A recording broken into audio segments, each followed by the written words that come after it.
el cine de explotación, de cómo han sido retratadas las mujeres en ese ámbito, cuáles son los medios pues para hacer esas interpretaciones en medios cinematográficos y sobre todo qué nos toca hoy en día con las nuevas perspectivas que hay de las mujeres, principalmente en este tipo de cine de terror, cine más violento, y qué puede decirnos de eso en el futuro. Bueno, siguiente por favor. Bueno, este es el contenido. Comenzamos con describir la narrativa visual y el placer en el cine entendido como popular, cómo atraviesa la sociedad de consumo y después las temáticas que me interesan a mí en términos de representación femenina, más bien de visión femenina, que es lo que las mujeres les está interesando decir en la actualidad en las películas de explotación. Siguiente, por favor. Primero, el cine de explotación. Yo manejo el término de forma muy amplia. Todo cine de explotación que está hecho como para atraer a las audiencias por medio de elementos violentos, sexuales y también fetiches, como por ejemplo monjas, nazis, personas desmembradas, temáticas como de canibalismo y cosas así. Son temáticas muy específicas de nicho que tratan de llamar la atención para que la gente vaya al cine, se quede y que normalmente cuestan poco dinero. Viene del cine documental de higiene sexual. Estos aparecen en el siglo XX y se manejan como, bueno, se empiezan a vender de forma clandestina para que la gente viera imágenes de desnudos de forma libre y cobraban por ello. También de educación vial y de conflictos bélicos, todo eso era como juntar, como utilizar estos que eran estos que tenían el propósito de hacer educación vial, pero los recontextualizaban y los sacaban de esos ambientes, los metían a espacios donde podían cobrar por ellos para ver choques, para ver guerras, para ver desnudos y así. Y finalmente, pues, a partir de los años 30 surgen los códigos de producción para sobreproteger a la moral. Antes de esto, pues, se podía hablar de lo que sea y se podía mostrar lo que sea, y ya en los años 30 aparece el famoso código Hays que dice: ya no puedes mostrar estas cosas, ya no puedes hablar de estos temas y te tienes que alejar de estos espacios de distribución. No es que dejaran de hacerse las películas, simplemente ya no tenían el presupuesto que antes tenían y ya no tenían los espacios de distribución que antes tenían. Es cuando se separa el cine en dos: el cine de tipo A, que son las grandes producciones de Hollywood, donde están los artistas, y el cine de tipo B, que es donde son la baja producción y estos temas que eran tan comunes y tan populares desde principios del siglo XX. Eso les da otros espacios de distribución y otras formas de hacer el cine. Esto es muy importante porque a partir de aquí, una forma que nosotros tenemos para acercarnos al cine de explotación es por medio de la conciencia económica. Es muy importante pensar cuánto se invierte en esto, porque el chiste es hacer muchas películas, no importa cómo salgan, y sacarlas lo más pronto posible para poder tener la mayor cantidad de ganancias. Y una exhibición de bajo perfil, que aunque no tienen las grandes cines ni los grandes teatros, pues sí tienen una gran cantidad de vistas y una gran cantidad de público que se acercan a estos espacios. Siguiente, por favor. Entonces aparece este ensayo en los años 70, que tal vez muchos hayan conocido o escuchado hablar de él, que es el placer visual y cine narrativo de Laura Mulvey, en el que acuña el término de male gaze. Entonces es muy común hoy en día hablar sobre esta visión de la visión masculina en el cine. Ella utiliza el término escopofilia, que toma del psicoanálisis, del placer de mirar, de este sentido voyerista. El cine nos provee esta mirada focalizada siempre en la figura femenina, en la que las mujeres no son figuras activas ni personajes activos, sino que están hechos para ser observados o para ser presenciados y no tienen otro propósito más que ese. Entonces los personajes femeninos siempre van a quedar relegados como objetos, o eso es lo que ella dice. Nos da la ilusión de mirar a un mundo privado. Entonces todo lo que vemos en el cine siempre está visto desde la mirada de un tercero. Entonces a veces las mujeres son retratadas como si las estuvieran grabando sin su consentimiento. Vemos cuerpos sin cabezas o sin expresiones, porque lo importante es el cuerpo. A veces piernas sin contexto o pechos, cosas por el estilo que son completamente pasivas y que no tienen ningún sentido en la trama más que simplemente ser observadas. Entonces la figura femenina se organiza de acuerdo a la mirada masculina. Todo lo que son los personajes femeninos tienen el propósito de ser pues, el interés romántico, la figura de deseo, la musa, nada más están siendo vistas. El activo, que es el masculino, con quienes nosotros como espectadores nos identificaríamos, observaríamos al hombre como el héroe que queremos representar, el ego que nos va a manifestar a nosotros como espectadores, y por supuesto cuando ellos ganan y besan a la heroína o a la musa, pues significa que ya nos sentimos realizados. Y eso es algo que se va repitiendo principalmente en el cine clásico, el cine que vemos desde los años 40 como hasta los años 80. Después aparecen otras perspectivas que ya cambian, pero esta idea de male gaze, de visión masculina, sigue apareciendo principalmente en la cosificación de las mujeres en el cine. Siguiente, por favor. Bueno, aquí tenemos las imágenes de Grace Kelly, famosa rubia de Hitchcock. Entonces la idea, por ejemplo, en esta toma se ve como ella está siendo sorprendida. Siempre están siendo encuadradas las mujeres de forma en la que podamos observarlas, y siempre son objetos de, bueno, de mirarse, ¿no? Como de placer. Sobre todo en las películas de Hitchcock, las rubias eran vistas de esta forma. Y tenían que ser rubias porque eran los fetiches que él manejaba. Siguiente, por favor. Continuamos con, por ejemplo, Tippi Hedren, que ella fue llevada hasta la locura también por los deseos de tener una forma específica de retratarla. Ella no solo tenía que verse bonita, sino también tenía que verse histérica, también tenía que ser violentada en pantalla, y el director llevó esa violencia a la práctica, pues también llevándola a la locura, tanto así que llegó pues, a tener muchas desavenencias con ella en ese aspecto. Y nuevamente cosificando y fetichizando la figura de la mujer. Siguiente, por favor. Esto lo sacamos de Molby. Dice que el placer de mirar a otra persona en contraposición, la libido y el deseo que conforman los procesos de identificación actúan como formaciones o mecanismos en los que este tipo de cine se ha aprovechado. Entonces, ¿de qué forma vamos a vender las películas de Hitchcock? Pues poniendo a las rubias ahí en los espectaculares.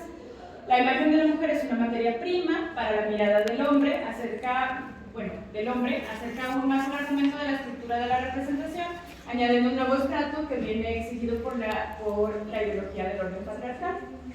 Y esa es la forma en la que entiende la cinematografía convencional. Entonces, hay muchos otros tipos de mirada que Molby no verifica y que no analiza en su ensayo, y que también han quedado muy del lado de las teóricas del cine y de las teóricas de la imagen. Pues ya hay, ¿qué otros tipos de mirada hay? Pues está la mirada homosexual, la mirada lésbica, los deseos de mujeres racializadas o de cuerpos no normativos. Nada de eso está aquí, y nada de eso lo vamos a ver en las películas convencionales. Entonces, lo que hace el cine de explotación es un poco tomar esas miradas como, ¿cómo decirlo?, como periféricas, para explotarlas y de ahí sacar dinero. Siguiente, por favor. Luego tenemos el tema del cine popular. Yo lo tomo como el body genre. Bueno, yo no lo tomo de la autora Linda Williams, que ella acuña este término. Es un cine que privilegia las sensaciones y por lo tanto no se considera ni muy crítico, ni muy académico, ni muy artístico. Estos géneros corporales son el melodrama, que busca hacernos llorar, el terror, que busca hacernos asustarnos, y la pornografía, que busca excitarnos. Que, como sabemos, estos tres géneros no son tomados por la academia ni por la crítica como grandes artes, y justamente son los que nos van a traer a este punto de la explotación, porque una película de melodrama también puede ser explotación. Una película como Cumbres Borrascosas, bueno, no la vi, ¿no? Pero la idea es como llevarnos a ese desborde de emociones. ¿Para qué? Pues para que vayamos a comprar los boletos. Por eso es una película de explotación. Bueno, según mis ideas. Siguiente, por favor. Entonces, todo esto, bueno, también incluye el thriller y el horror, la idea de asustarnos o de horrorizarnos, o sea, de asquearnos, como las películas gore, por ejemplo. Y todo esto se puede centrar en una sola película si quisiéramos. Siguiente, por favor. Aparece también el término de paracinema para poder definir esto del cine de explotación. Por ejemplo, tenemos Garganta Profunda, que fue una película pornográfica muy famosa en los años 70, que también fue un blockbuster, por así decirlo. O sea, fue un hit. En ese entonces la pornografía no tenía como un mecanismo detrás de producción y de industria, como cines específicos que luego vimos que existieron. Todo eso fue gracias a esta película, porque fue todo un hit. Aunque sí había una producción continua de películas pornográficas, a partir de Garganta Profunda, pues ya se volvió en un medio de trabajo para muchas personas. Entonces, dividimos ahora sí el cine en serie B, el cine de mal gusto, y ese es el paracinema, o sea, son paralelos, con el cine de buen gusto. Siguiente, por favor. Entonces, el consumo popular es importante a la hora de hablar del cine y yo creo que es una forma importante también de analizar las nuevas películas que estamos enfrentándonos de la narrativa femenina, porque se están volviendo muy populares. Este cine en particular ya se alejó de este nicho, de estos cines como de un espacio específico y ya llega incluso a los premios de la Academia, porque pues, La Sustancia el año pasado estuvo nominada y es una película de explotación. De repente ya le estamos dando importancia a este tipo de narrativas y a este tipo de estéticas y ahora ya se considera popular. Popular no quiere decir de prestigio, pero como ese empuje del público está llevando a estas películas también a ser resignificadas por la Academia. Y el hecho de que sean mujeres quienes estén haciendo este movimiento, pues a mí me parece muy interesante.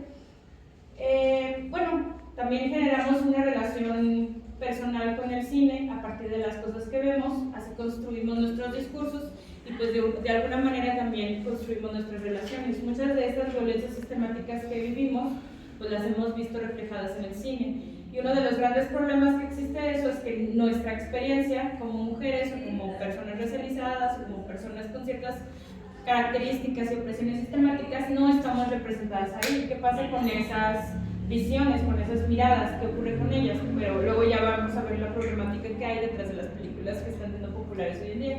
Siguiente, por favor. El camp es una forma importante para hablar de este tipo de cine. Susan Sontag pues, profundiza en esto como una estética del buen gusto, bueno, de lo exagerado, para poder como modificar las convenciones del buen gusto. Ya no se trata únicamente de aquello que está determinado por la academia o por la crítica de lo que te tiene que gustar, sino que lo puedes modificar, bueno, lo puedes ampliar dependiendo de aquellas cosas que estéticamente no caben en eso, ¿verdad? Como por ejemplo el cine gore, lo exagerado, lo extravagante, las cosas que no son armónicamente estéticas, sobre todo lo artificial, perdón. Entonces Sontag argumenta que el camp permite a las personas expresar su subjetividad y jugar con las convenciones establecidas. A través de la adopción de elementos exagerados también aparece el kitsch, el esperpento, este tipo de elementos que desafían las categorías tradicionales de belleza y de buen gusto. Entonces a partir de esto es que podemos recuperar nuestro gusto por este tipo de películas y vemos cómo está llegando también a otro tipo de narrativa. Siguiente, por favor. Y luego ya hablamos de la sociedad de consumo, en particular acerca del desnudo femenino y cómo ha sido vendido de una manera muy específica y con una estética muy específica, principalmente para el cuerpo victimizable y el cuerpo deseable y cierto tipo de cuerpo, ¿verdad? Todo esto, aunque no sean los mismos hombres los que se sientan identificados con este deseo, pues han sido educados visualmente para identificarlo. El sufrimiento es, bueno, es una parte fundamental sobre cómo vamos ¿cómo se dice? Pues a leer los cuerpos femeninos y sobre todo cómo el cuerpo se vuelve victimizable, cómo se vuelve vulnerable, nunca está en ejercicio de su propio poder. Y eso es algo que también el cine ha venido pues manteniendo durante los últimos años, décadas. Siguiente, por favor. Aparece como pues la narrativa del Playboy. Playboy tiene una forma específica, o tenía una forma específica de cómo iba a mostrar el cuerpo, y no solo lo manejó en el cuerpo, también lo manejó en la editorial, también incluso en la arquitectura. Todo esto se convirtió en un modo de marketing del cuerpo desnudo, pero no solo tampoco del cuerpo desnudo, también del hombre empoderado, que es capaz de tener muchas mujeres, que es capaz de manejarlas a todas, y esa es la sociedad de consumo a la que se enfrentan este tipo de narrativas. Aboga por una masculinidad construida, ni siquiera es natural, es nada más artificial, pues pura pose sobre lo que puede ser la imagen, la tecnología, el poder, el dinero, todo eso era la estética de Playboy. Siguiente, por favor. Aquí tenemos algunos ejemplos de cómo se enmarcan a las mujeres dentro de todo eso. Vemos en esta imagen cómo ella se ve como sorprendida, justamente porque está hecha para ser observada. De la misma manera que aquí se ve como por detrás también está como si no se diera cuenta de que la están viendo, y eso es lo que lo vuelve atractivo y es lo que lo vuelve vendible. Siguiente, por favor.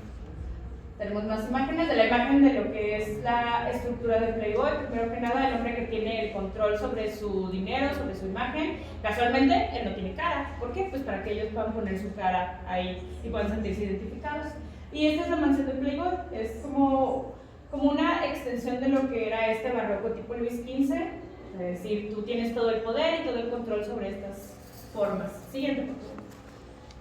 Más revistas que están, estos ya no son Playboy, de hecho es la otra parte del porno porque ya están siendo más explícitas. Ya no se trata de hacer como que no nos están viendo, sino que ya nos están mostrando, ellas se están mostrando hacia ellos.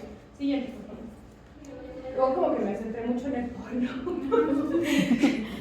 El porno muestra un tipo muy concreto de esquema sexual. El porno convencional que, bueno, no sé quién lo consuma, pero y el que está ahí a la vista, ¿no? En el que la mujer está ansiosa por recibir la afirmación del poder femenino, que siempre es violento y que siempre es pues empoderado y que siempre se basa en como, ¿cuál es la palabra? Como que pues sí, como que ejercer el poder sobre los demás. Entonces, normalmente eso es lo que van a ver en particular en cualquier página de porno como convencional. Son las mujeres que se muestran receptoras y los patos que no tienen cara, porque pues, lo importante es que tú pongas tu cara ahí y eso fomenta un tipo de fantasía muy específico, que luego vemos de qué se basan las directoras para utilizar esta estructura y darle un poco la vuelta. Siguiente, por favor. Entonces, en resumen de la sociedad de consumo, el cuerpo femenino siempre ha sido tratado como una página en blanco sobre la que se proyectan múltiples significados sociales. En lugar de ser reconocido como un medio para la manifestación de la subjetividad femenina, es decir, no nos pertenece, le pertenece a la sociedad de consumo. Y esa sociedad de consumo tiene una mirada patriarcal y machista. Se convierte en un eje de verdades fundamentales para la sociedad, dándole sentido a sus órdenes y rituales, y existe toda la forma en la que enmarcan el cuerpo femenino para el vehículo de su moralidad, de su doctrina, de su odio, de su placer, de su deseo, y eso nos deja pues con un vacío muy grande de narrativa y con un vacío muy grande de identificación. Siguiente, por favor. Luego quisiera hablar un poco de la venganza femenina porque en términos de cine de explotación es un tema muy frecuente. De hecho es un tropo como tal, las mujeres que se vengan en las películas, y principalmente se vengan porque fueron violadas, porque fueron ultrajadas, a veces por un hombre, a veces por una serie de hombres. Y pues eso les da como que un plano para poder, bueno, un permiso para poder ejercer la violencia, porque las películas de explotación, si los hombres van a ejercer la violencia, la van a ejercer libremente y a veces sin contexto, y a veces de forma, pues así sin sentido, ¿verdad? Van a empezar a matar a todos, como en Bastardos sin Gloria, que nada más empiezan a ¿cómo se dice? A ametrallar a todos así sin sentido. Pero no, las mujeres no, tienen que tener un sentido y tienen que ir por algo, ¿verdad? Porque pues cómo es posible que ellas sean motivo de violencia si no es porque pues les han quitado a sus hijos o les han quitado o las han violado o les han quitado su hogar o han matado a sus esposos. Siguiente, por favor. Entonces, el primero habla del monstruo, ¿no? Por ejemplo, Carrie. Carrie es víctima y Carrie es monstruo. Siguiente. Entonces, para poder existir dentro de esto, o sea, ya poder ejercer toda esa cantidad de violencia monumental, es porque también nos han recalcado toda la película, pues de que ha sido bien ojetes con ella y que se la pasan haciéndole cosas. Y entonces, ¿qué significa eso para nosotros cuando vemos toda la matanza? Pues satisfacción, y entonces nos podemos identificar con el monstruo y ya somos el monstruo, y el monstruo tiene un sentido, y no solo tiene un sentido, sino que también es justificable, y sentimos la satisfacción de ver toda esa masacre. ¿Y qué significa? Pues que vamos a volver a ver la película y vamos a volver a pagar un boleto. Para eso son ese tipo de representaciones del horror. Entonces, ¿es víctima o es héroe o es monstruo? Pero no puede ser solo una mujer, ¿verdad? Siguiente. Bueno, ahí está la imagen de Carrie en las llamas. Siguiente, por favor. El cine tiene como objetivo último perpetuar el funcionamiento del sistema, como un medio artístico que está muy atado al sistema por medios económicos y políticos. Pues estos valores hegemónicos van a filtrarse en todo lo que veamos y en todo lo que se produzca. Entonces, nos indica cuál es nuestro lugar en la comunidad, cuál es el papel en el entramado social y qué parte del dispositivo representamos. Entonces, cuando vemos estas películas de venganza que nos dicen pues que no somos dueños de nuestro propio cuerpo, que siempre está ahí para ser violentado por los otros, que nos dicen que si queremos ejercer la violencia tenemos que tener una razón, que si queremos como darnos a respetar es porque ya nos han ultrajado millones de veces. El monstruo femenino está más allá de la simple concepción de mujeres que son monstruos. Le asigna este específico primer término a las representaciones femeninas que son monstruosas basadas en la abyección, es decir, que no son parte de la naturalidad. Y principalmente tiene que ver con la representación de su sexualidad. Por ejemplo, Carrie, que tiene su primera menstruación, pues ya tiene una representación de la sexualidad, ya no es una niña en un contexto aislado, ya pueden ejercer violencia contra ella. Así como no es lo mismo hablar de monstruos masculinos, pues los monstruos masculinos normalmente no tienen agencia, ¿no? O son Leatherface, que no tiene como pensamiento propio, o es ¿cómo se llamaba? Norman Bates, que está tan traumado por su madre que tiene que venir a poner su lugar, ¿verdad? Entonces no tienen agencia por sí mismos, pero las mujeres tienen la agencia de la violencia. Siguiente, por favor.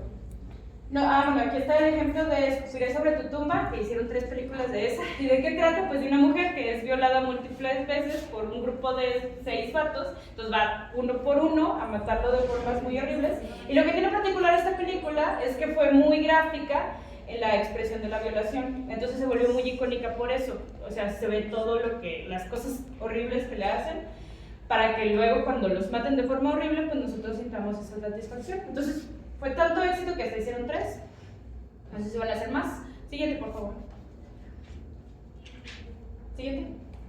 Y bueno, el siguiente punto, pues es el maestro de las venganzas sin sentido, que es Quentin Tarantino, y siempre se trata como que de ultrajar a mujeres. Al principio la violencia en Tarantino está un poco descontextualizada, pero luego es muy importante que sintamos el odio que implica ir por este vato para poder hacer pues violencias hacer atribuciones muy gráficas. Siguiente, por favor.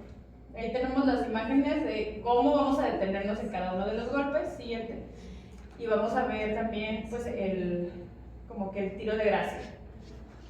Entonces, ¿para qué es esto? Otra vez, pues, para que sintamos la satisfacción de que ya las mataron, que la escena del choque también es muy gráfica, para luego pues volver a ir a ver la película y seguirla comprando porque se siente muy bonito. Bueno, no bonito, ¿verdad? Pero es muy satisfactorio verlo.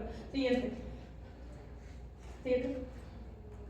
Tiene muchas más. Siguiente. Y por supuesto que es como que el centro de todo eso, ¿verdad? ¿Qué es lo que motiva a la novia a vengarse de todo eso? El otro día vi la versión extendida y como que me di cuenta de que le dan mucha importancia al hecho de que perdió a su bebé, y eso es lo que está motivando todas esas cosas, ¿verdad? Toda la personalidad que tiene que ver con matar a todas estas personas de forma exagerada y gráfica tiene que ver con que le quitaron su derecho a ser madre.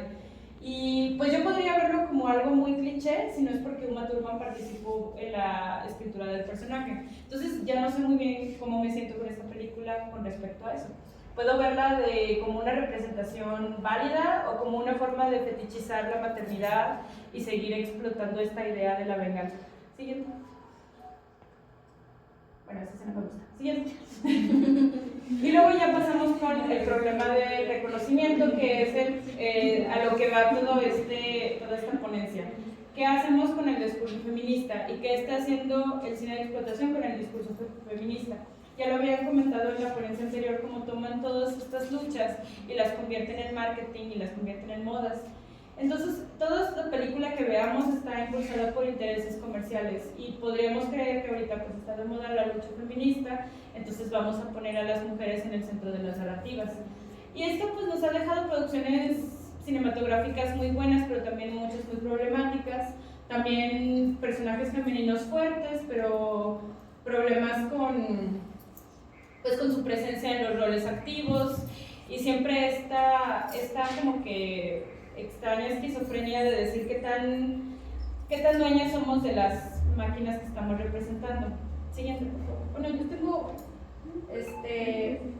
una serie de películas alrededor de qué es lo que nos dicen las películas sobre estos personajes, pero a lo mejor ya no hay tiempo, ¿sí? ¿Para qué? Para terminar la presentación. Pues sí.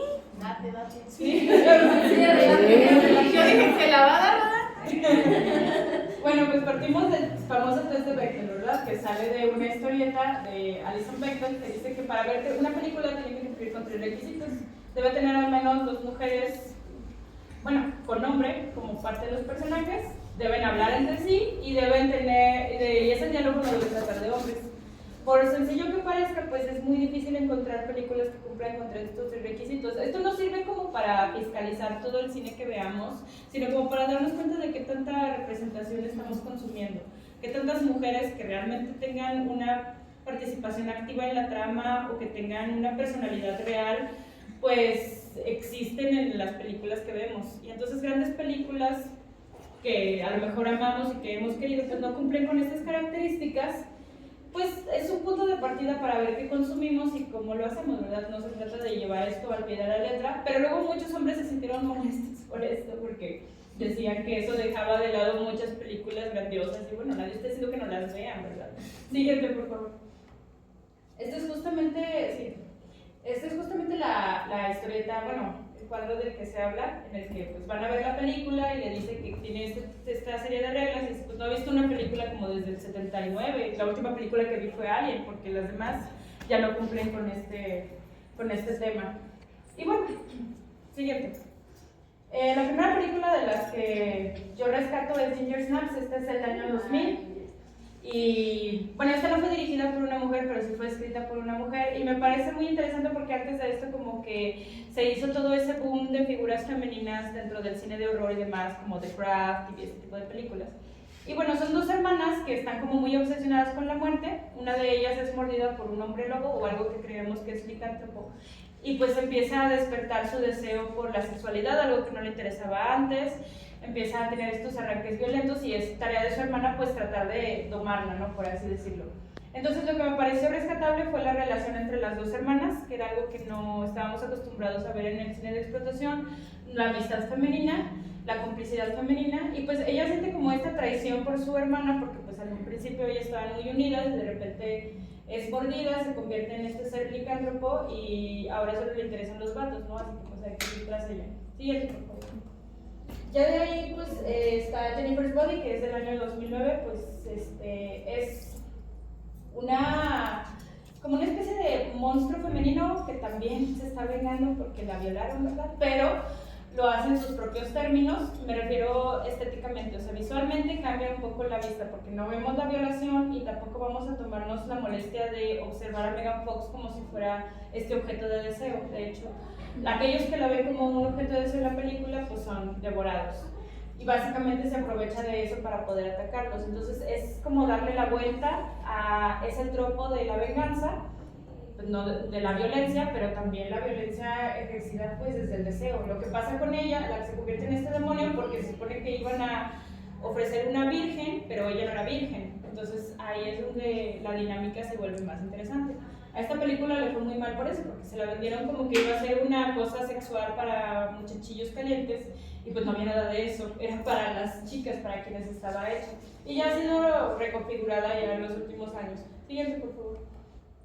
Luego, bueno, está Ra o Voraz, que también es una alegoría de la sexualidad femenina, pero pues aquí la violencia no es ejercida por el deseo de venganza, ni es ejercida porque alguien vino a violentarte, ¿no?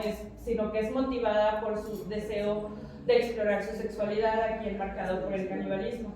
Entonces mucho de lo que hay en torno a eso pues es este desprendimiento de los cánones y de las expectativas hacia las mujeres, que es una narrativa que luego vamos a ver como muy repetida, pero creo que antes de, bueno, esta es del 2016, antes de eso como que no se veía tanto, no estaba tan de moda. Es como, ahora sí, de una violencia descontextualizada, porque no hay nada que motive a la protagonista para convertirse en la asesina que se convierte durante la película, sino más bien como la exploración de su propia personalidad, de su propio deseo, a partir de las imágenes violentas. Entonces, como ahí está destruyendo el cuerpo, literalmente la imagen, por eso retoma mucho las ideas que ella manejaba al principio de su carrera. Siguiente, por favor. Y bueno, para ir terminando, pues algunas recomendaciones de directoras que pues ahorita pueden buscar sus obras y que tienen esta perspectiva femenina enmarcada en la estética del cine B. Y una de ellas es The Love Witch, del 2016, está gratis en Tubi, pues si quieren verla. Siguiente, por favor. Y por último, Coralie Farget, que tiene Revenge del 2017, que también es una historia de venganza en la que ella menciona cómo siempre vio estas películas de Kill Bill, de Mad Max, de Rambo, sobre cómo esta venganza apoteósica motivada por la violencia hacia una persona, y ella obviamente lleva esta venganza porque la violaron. Lo que pasa que no le gustó a la crítica de esta película es que la violación no aparece en la película, ya se les hizo que ya no podían pues relacionarse con ella, ya no podían identificarse con su lucha, porque pues como no vieron la violación, pues ya no tenía sentido nada, ¿verdad? Siguiente. Y la película que ahorita, de la que habíamos partido, que es La Sustancia, que lleva un poco esta conversación de la representación femenina desde esta visión de cine B, ya al término de la academia, literalmente, ¿verdad? Ya los críticos ya la aceptan. Gana el mejor guión en Cannes y pues se lleva sus múltiples nominaciones en los Oscar.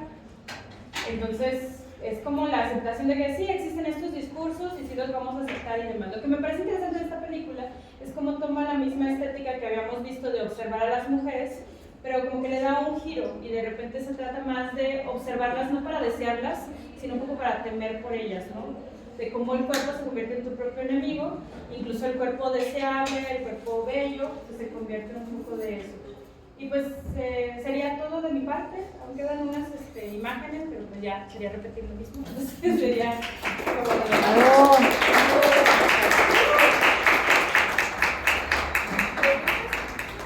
¿preguntas? ¿Comentarios? ¿Quejas? ¿Opiniones? ¿Nada? Bueno, muy bien. Muchas gracias.